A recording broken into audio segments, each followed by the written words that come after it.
디도서 1장 11절의 말씀입니다.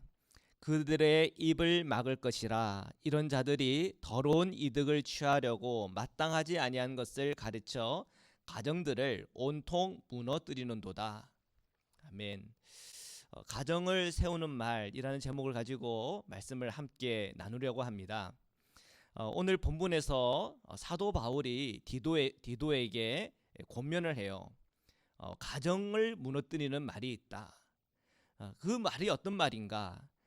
여기서 성경 11절에 보면 그들의 입을 막을 것이라 그랬는데, 여기서 그들은 당시 할레파 기독교 지도자들입니다. 오직 예수 그리스도의 복음을 통해 구원을 받는다. 예수님의 은혜면 충분하다. 이러한 주님의 그 진리를 무시하고 그것 말고 할례도 받아야 된다. 그렇게 주장을 한 겁니다. 예루살렘 회의에서 이미 베드로와 야고보와 또 영적인 지도자들이 모여서 정말 처음에는 참 열렬히 토론도 하고 그 아규먼트를 했죠.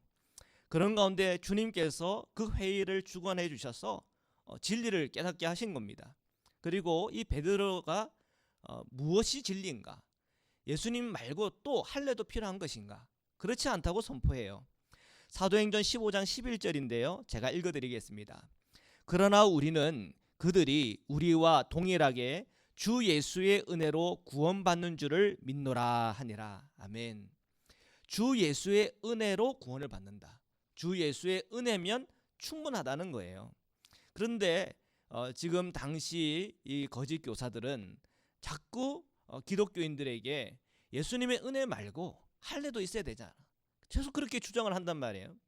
그러면은 아무리 이제 진실한 기독교인이고 주님의 그 진리에 굳건하게 서 있다 하더라도 자꾸 듣다 보면은 자꾸 이제 긴가민가 하는 의심이 생기기도 하고 또 혼란을 가져다 주기도 합니다. 칼레파 지도자들이 어떻게 그리스도인들의 가정을 무너뜨리는가?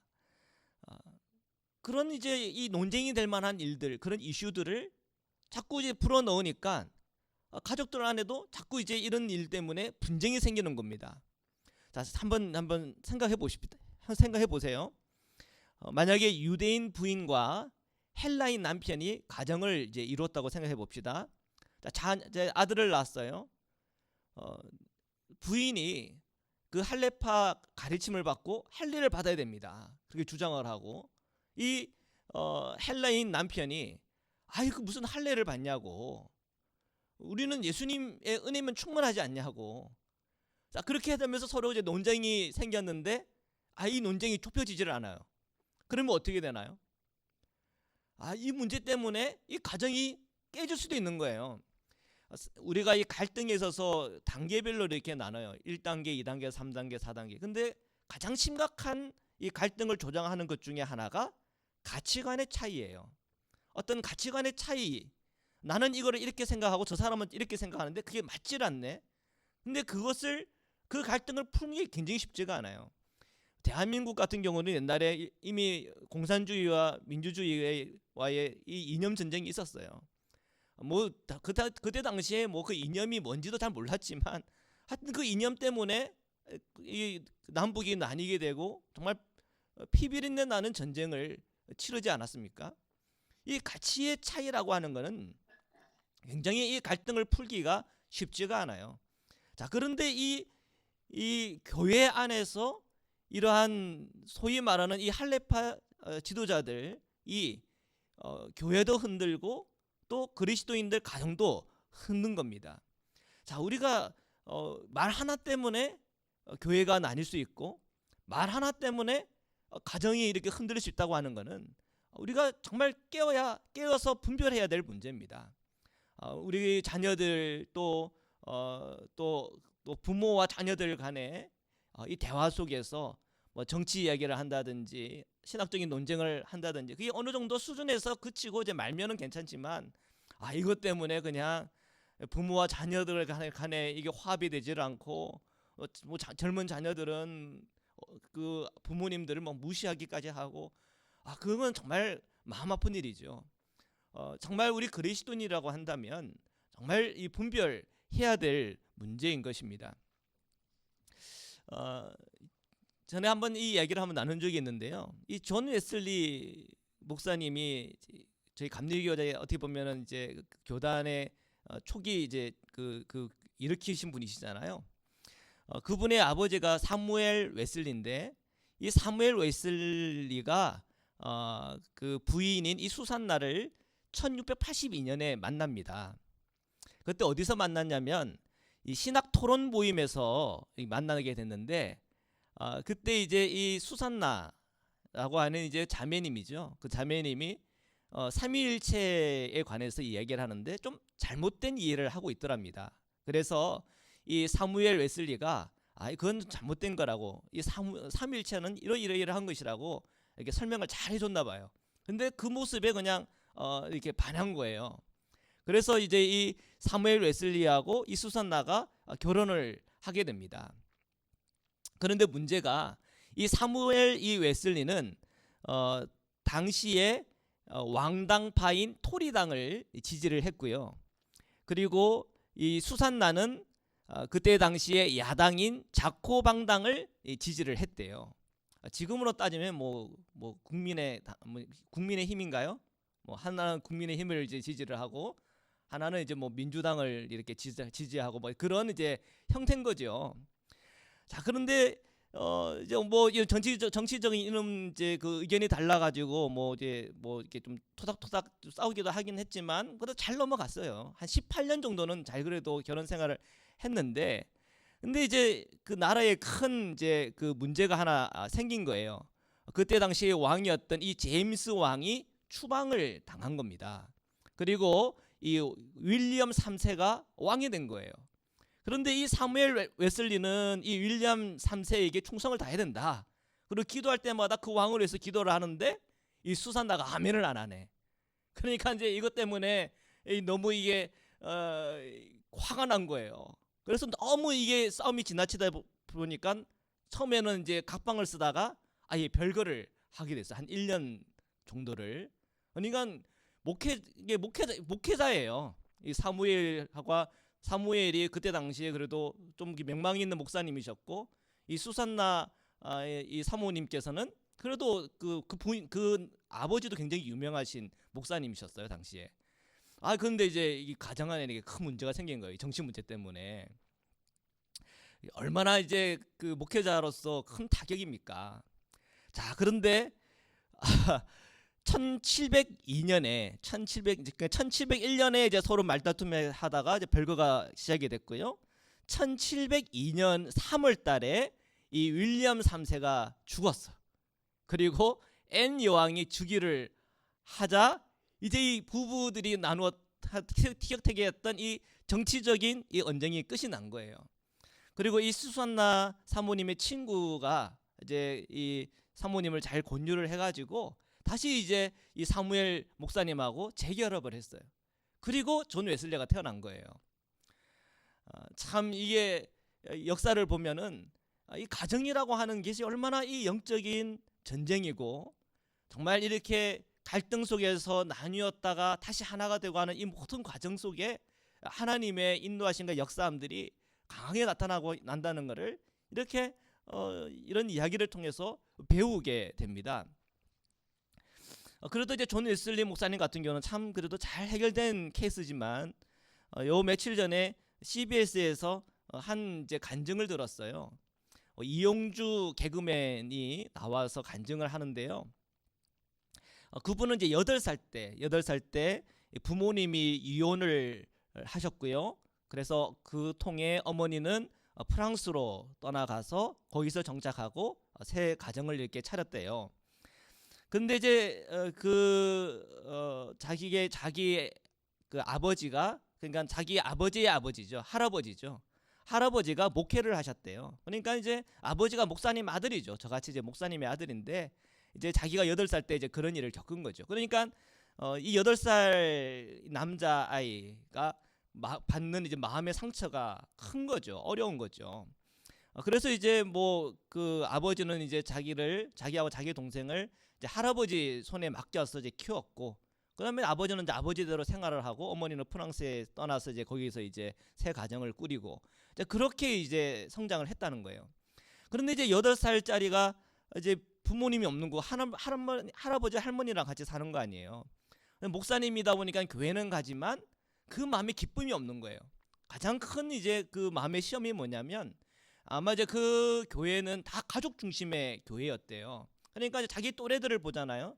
그 또래들은 다 부모님 손잡고 와서 이제 행복하게 웃으면서 부모님하고 이렇게 대화 나누며 친밀하게 관계를 맺으면서 예배를 드리러 왔다 갔다 하는데 본인은 엄마 아빠가 없고 그냥 할머니 할아버지가 목사님이라서 앞에 있기는 하지만 그 마음이 너무 힘들더래요. 그냥 무조건 힘들더래요.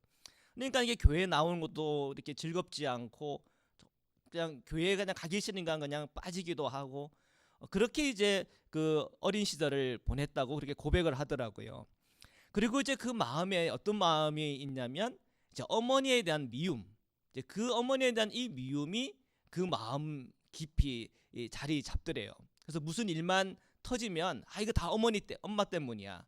안 좋은 일 생기도 다 엄마 때문이야. 엄마 때문. 자꾸 엄마에 대한 원망과 미움과 저주를 하게 되는 자기 자신을 이렇게 봤다는 거예요. 그가 이제 나중에 이제 대학교를 졸업하고 개그맨이 되고 싶다는 그 마음에 여러 번 이제 개그맨 이제 공채에 응시를 했지만 자꾸 떨어지면서 나중에 이제 30살쯤 이제 되었대요. 자, 20살 때 이제 느꼈던 게 주변에 이제 보니까 자기처럼 이렇게 이혼한 가정들이 많더래요. 그래서 나만 그런 게 아니구나 하면서 조금 이제 마음이 이제 어머니에 대한 이제 원망 미움에서 조금 이제 풀어졌고 30살쯤 되니까 이제 그때 되니까 이제 어머니가 그럴 수도 있겠구나 하는 이해되는 마음이 생겼고 용서할 수 있는 마음이 생겼대요. 그리고 이제 그가 30살 돼서 이제 마지막으로 이제 이 개그맨 시험을 이제 치고 이제 그 결과를 기다리고 있는 중에 전화를 이제 한 통 받았는데 그 전화가 이제 프랑스에서 한국에 들렸던 이제 어머니께로부터 이제 걸려온 전화였어요. 그래서 그 전화를 받고 이제 한 2년 만에 이제 그 어머니를 만난 거예요. 그래서 처음에 지금 만나서 이제 그 대화를 나누면서 이제 그 좀 마음이 이제 많이 이제 그 용서하고 이해하는 마음이 생겼으니까 이제 그 어머니랑 이제 대화를 좀 편안하게 나누고 이제 그 커피숍에서 나와서 거리를 걷는데 손을 잡고 싶다. 또 어머니가 보니까 어머니도 좀 자기 손을 잡고 싶어하는 그런 느낌이 오더래요. 그래서 이제 손을 이렇게 딱 잡았는데 자기 말로는 전류가 이렇게 원래 전기가 이렇게 오듯이 이렇게 전류가 이렇게 자기한테 이렇게 흐르는 걸 느꼈대요. 그러면서 깨달은 게 뭐냐면 이 세상에 나에게 조건 없이 아무런 이유 없이 나를 사랑해 줄 수 있는 존재가 내 옆에 있구나. 그거를 깨달았다는 거예요.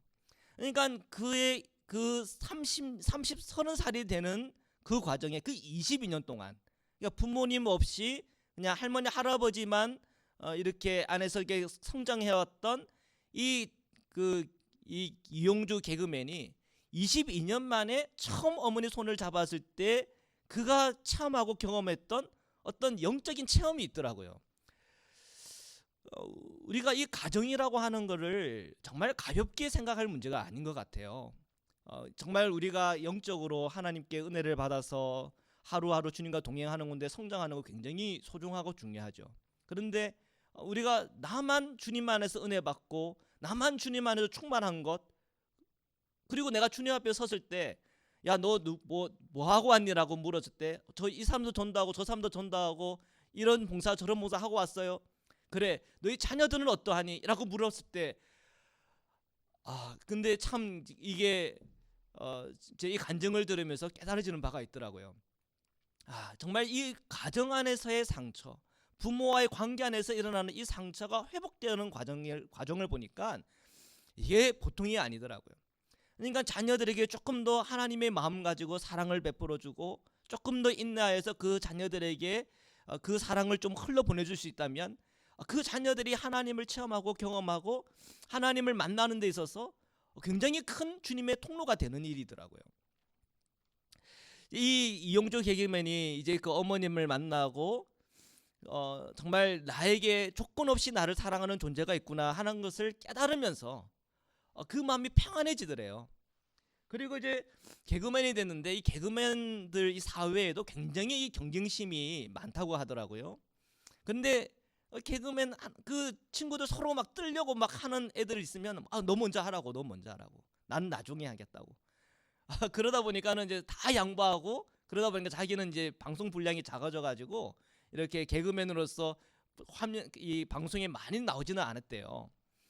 그런 걸 이제 좀 이렇게 농담 삼아 얘기를 하지만 그 대신 자기가 뭘 얻었냐면 많은 친구들과 동료들을 얻었다고. 그것이 자기에는 기쁨이고 또 그것이 자기에는 보물과 같은 일이라고 그렇게 간증하고 고백을 하더라고요.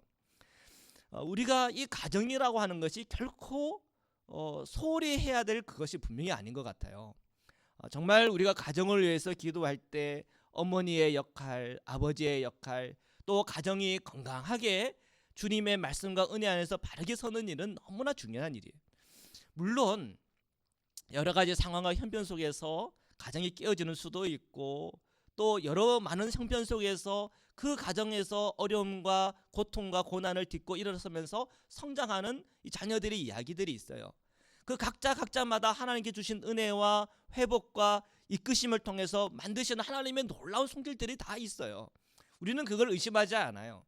그러나 그럼에도 불구하고 우리가 가정을 위해서 기도하는 일은 너무나 소중하고 중요하며 또한 부부가 서로 사랑하고 서로 용서하고 주님의 말씀과 은혜가 서로 이렇게 흘러 넘치는 것은 우리 자녀들을 위해서도 또 그 다음 세대를 위해서 너무나 중요하다고 하는 것을 이 간증들을 통해서 또 말씀을 통해서 다시 한번 더 깨닫게 됩니다. 가정이 허물어진다고 하는 것은 정말 피해야 할 일입니다. 왜냐하면 가정 안에 자녀들과 또 연결된 수많은 사람들이 있고 또 우리 그리스도인들의 가정을 지켜보고 있는 수많은 불신자들이 있다고 하는 거예요. 그러니까 우리가 한 개인이 주님을 드러내는 일도 중요하지만 오늘 우리의 가정을 통해서 우리 가정 안에 살아계신 예수 그리스도를 드러내는 일 또한 우리의 선교적인 이 일에 있어서는 굉장히 중요하다는 것입니다. 그리고 우리 자녀들이 하나님을 알아갈 때 중요한 것은 그 아버지와 어머니의 모습을 하나님께 투사한다는 거예요. 그러니까 아버지가 엄격하면 하나님도 엄격할 거야 이렇게 생각하는 거예요. 아버지와 어머니와 막 토닥토닥 늘 갈등 관계가 있는 사람들은 보면 하나님과 나 사이도 그런 갈등 관계를 가지고 막 몰아가기도 해요. 그러니까 이 가정에 우리의 이 모습과 자녀들이 주님과 나와의 관계를 맺는 데 있어서 굉장히 중요한 역할을 한다는 것을 우리가 깊이 깨달을 필요가 있습니다. 자, 오늘 우리 말씀의 주제는요, 가정을 세우는 말입니다. 우리 신앙의 이 가정을 세우는 데 있어서 중요한 말들이 있잖아요. 사랑해주는 말 중요하죠, 그죠? 그리고 이해해주는 말, 그 말 한마디 때문에 내가 이 사람으로부터 이해를 받고 있구나, 그런 느낌 받을 때 얼마나 행복하고 또 그 사람을 통해서 위로를 받습니까? 그리고 용기를 붙돋아주는 말, 또 때는 훈계도 필요하죠.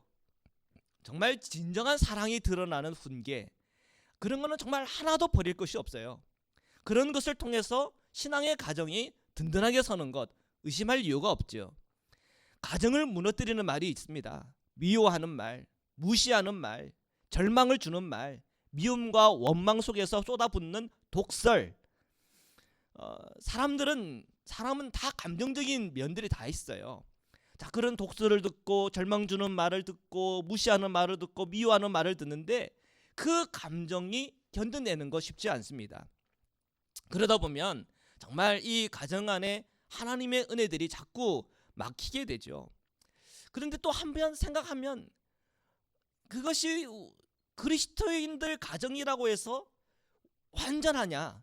늘 이해하는 말, 늘 용기 주는 말, 정말 늘 사랑 안에서 주는 훈계, 늘 이것이 차고 넘치는가? 우리가 부부 가정을 이끌어가면서 다 느끼는 거잖아요. 항상 실패할 때 있고 내 연약함 때문에 무너질 때 있고 나는 정말 화내기 싫은데 그냥 화가 날 때가 있고, 그리고 그거 나고 나면 또 나중에 후회가 되는데 그 내가 미안하다는 말 하기에는 너무 또 좀 내 위신에 서지 않는 것 같고, 자 그런 것 속에서 우리 가정이 자꾸 병들어 간다는 거예요. 자, 우리 그리스도인의 가정을 정말 무너뜨리고 허물어지는 것이 아니라 우리 그리스도인의 가정이 세워지려면, 새로워지려면 우리가 가정을 세우는 말 하나를 배워야 됩니다. 우리가 좋은 말 해주는 거 참 좋죠. 그런데 그것을 넘어서는 우리가 믿고 따르는 예수 그리스도, 예수 그리스도 안에서 가정을 세우는 말이 하나 있는데 예배입니다. 예배. 우리가 그리스도인이라고 한다면, 세상의 불신자들을 놓고 얘기하는 거 아니라 우리가 그리스도인이라고 한다면 우리 가정 안에서 예배드리자고 할 수 있는 거 아니에요. 이 말 한마디가 가정을 세울 수가 있어요. 힘들고 어렵고 상처 입고 정말 도무지 해결되지 않을 것 같은 이 가정에 얽혀지는 이 응어리들, 실타래들을 풀 수 있는 중요한 단어 하나를 얘기하라 할 때 예배. 이 예배라고 할 때 우리가 이렇게 떠올리게 되는 거는 교회 건물과 그리고 성가대, 또 목사님의 말씀, 그 찬양 이런 것을 떠올리게 되는데요. 우리가 이 에덴 동산을 보면은 이 아담과 이브가 드린 이 예배가 어떤 건물이 있는 것이 아니에요. 그들이 드린 예배, 아담과 이브가 드린 예배는 하나입니다. 하나님이 이 에덴 동산 안에 함께 계신다. 그 하나가 있고요. 또 하나의 예배는 뭐였냐면 선악과를 따먹지 않는 게 하나님을 예배하는 예배의 방식이었어요. 사무엘상 15장 22절에 이런 말씀이 있어요. 순종이 제사보다 낫고 듣는 것이 순양의 기름보다 낫다. 진정한 예배라고 하는 것은 하나님 앞에 순종하는 것이고, 진정한 예배라고 하는 것은 주님의 음성을 듣는 것입니다. 자, 이것이 예배라고 할 때 우리 가정 안에 이 예배가 살면 어떤 일이 일어나겠습니까? 우리가 상처 입을 수도 있고 정말 내가 생각하는 대로 가정이 흘러가지 않을 수 있지만, 이 예배하는 것을 통해서 하늘로부터 오는 하나님의 음성을 듣고 깨닫고 회복할 수 있는 기회들이 열려요. 아무리 우리의 상처가 깊고 우리의 삶이 아무리 엉켜져 있고 상처 있고 허물어져 있고 고통당한다 하더라도 하나님은 그것을 충분히 고칠 수 있는 능력을 갖고 있는 하나님이에요. 그러니까 우리가 예배하는 가운데 우리의 가정이 이거는 못 풀 거야, 이 문제는 해결되지 않을 거라고 생각했던 것들이 해결되어지는 놀라운 영적인 파워가 이 예배를 통해서 체험되고 경험되어지는 겁니다. 어떤 한 여성도님이 이제 결혼을 했는데 이 남편이 이 피트니스 센터에서 일하시는 분이세요. 근데 이 부인이 이 남편 일터에 가보니까 이 남편이 일하는 데 보니까 이 여성 이 요가 강사 분이 계신데 이 눈빛이나 행동하는 게 너무 거슬리더래요. 그러니까 심지어 어떤 마음이 생겼냐면 이 남편이 이거 외도를 하는 게 아닌가 하는 정도까지 생각이 이렇게 가더래요. 그러니까 이제 부부싸움이 이제 잦아지는 거죠. 그러다가 어느 날 문득 가정 예배를 드려야 되겠다. 그래서 이제 남편에게 얘기했답니다. 우리 가정 예배 드리자. 그리고 이제 처음 이제 가정 예배를 드리는데 이 주기도문을 같이 외우는데 같이 웃음이 나오더래요. 처음에는 좀 어색하기도 하니까 웃음도 나오고, 또 서로가 신앙생활을 어떻게 해왔는지 다 알잖아요. 너도 신앙생활 엉망으로 했고 나도 신앙생활을 참 엉망으로 해왔는데 그런 둘이 앉아가지고 이제 이런 걸 한다는 게 참 웃기다. 아마 이제 서로 그런 생각도 피식 이렇게 웃음이 나오더래요. 그런데 이제 예배 드리기로 했으니까 끝까지 진지하게 처음 예배를 드렸고, 그리고 또 두 번째 예배를 드리고 세 번째 예배를 드리는 가운데 그 마음속에 하나님께서 그 두 부부의 마음의 문을 열어주기 시작하는 거예요. 서로 속에기도 말씀을 나누다가 하고, 또 서로의 형편에 대해서 또 서로의 신앙에 대해서 점점 이렇게 성숙해지고 자라나가기 시작하니까 서로에 대한 신뢰감이 이게 생기기 시작하는 거예요. 그래서 이 부인도 이 남편에 대한 이 의심했던 것이 멈춰지고, 그러면서 이 부부 관계가 좋아지고, 그리고 또 이제 자녀를 낳게 되면서 이렇게 행복한 가정들을 하나하나 신앙 안에서 세워나가는 이야기를 들었습니다. 사랑하는 성도 여러분, 우리가 하나님 앞에서 가정의 재단을 쌓고 가정의 예배를 쌓는다고 하는 것은 너무나 소중하고 중요한 일이에요. 감사하게도 우리 지금 이렇게 함께 예배하시는 우리 참석하시는 우리 성도님들은 가정에 다 예배의 재단이 있는 걸 알고 있어요. 그리고 어떻게 또 이 코로나 19 때문에 우리가 건물의 예배로는 함께 모이지는 못하지만 다 가정별로 예배할 수 있는 그런 은혜를 작년부터 올해까지 이렇게 주고 계시는 것 같아요. 우리가 이 가정의 이 예배를 통해서 회복해야 될 것은 부부의 관계를 회복하고 또 가족 간의 관계들을 회복하고 함께 예배하는 가운데 서로의 나눔과 서로의 영적인 고백과 또한 사랑의 고백과 또한 넘치는 하나님의 은혜를 서로 흘러보내는 통로가 되어주므로 우리의 가정의 예배의 재단이 회복되는 일, 그 일은 정말 우리가 무엇보다도 첫 번째로 놓아야 될 줄 믿습니다. 이 세상 속에서 가정생활을 하다 보면 남자들 같은 경우는 뭐 직장에 받는 남자 여자 다 하죠. 뭐 직장에서 받는 스트레스도 있을 수 있고 또 경제적인 어려움 때문에 오는 스트레스도 있을 수 있고 자녀 양육을 하다가 또 양육 방법이 달라서 이것 때문에 갈등이 올 수도 있고 뭐 친정 식구 때문에 또 시댁 식구 때문에 뭐 존 웨슬레 그 부모님처럼 뭐 정치적인 입장 차이 때문에 생각의 차이 때문에 성격 차이 때문에 뭐 건강 문제 때문에 뭐 호르몬의 변화 때문에 나이가 드니까 또 호르몬의 변화가 오잖아요. 또 여성 같은 경우는 또 생리 주기 때문에 여러 많은 요인들 때문에 여러 많은 갈등들이 가정 안에 일어나요. 우리 인간이라고 하는 존재처럼 이 복잡한 인간 감정성을 가지고 있는 존재가 없는 것 같아요. 자, 이런 것을 다 인간적으로 푸는 데는 분명히 한계가 있어요. 하나님은 우리를 창조하시고 하나님은 우리의 그런 세밀한 감정성까지도 다 아시는 분이십니다. 우리가 예배하는 중에 하나님을 체험하고 오늘 우리 가족 예배를 통해서 무한하시고 치유하시고 사랑 많으시고 역사하시는 하나님의 은혜의 불이 오늘 우리의 가정에 떨어지면 하나님께서는 우리 가정마다 우리가 상상하는 것보다 훨씬 초월하고 능력 있는 주님의 그 손길과 은혜가 오늘 저와 여러분의 가정 안에 여러분의 가정의 재단 위에 떨어질 줄을 믿습니다. 저는 오늘 이 밤에 저희 모든 성도님들의 가정의 예배의 재단에 회복이 있기를 위해서 기도하고 싶습니다. 오늘 우리의 가정의 예배의 재단이 회복되어지고 오늘 우리 가정의 예배의 그 재단에 성령의 불이 임하고 우리 안에 있는 그 모든 원망과 풀어지지 않았던 상처들과 아픔들이 성령의 만지심으로 회복되어지는 역사들이 오늘 우리 성도님들의 모든 가정 가운데 임하게 하소서. 여러분 자녀들 그 가정 어떻습니까?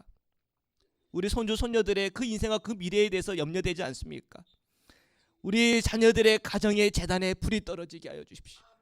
하나님의 놀라운 십자가의 사랑과 은혜의 그 은총이 그 모든 자녀들의 예배의 재단 위에 떨어지게 하여 주십시오.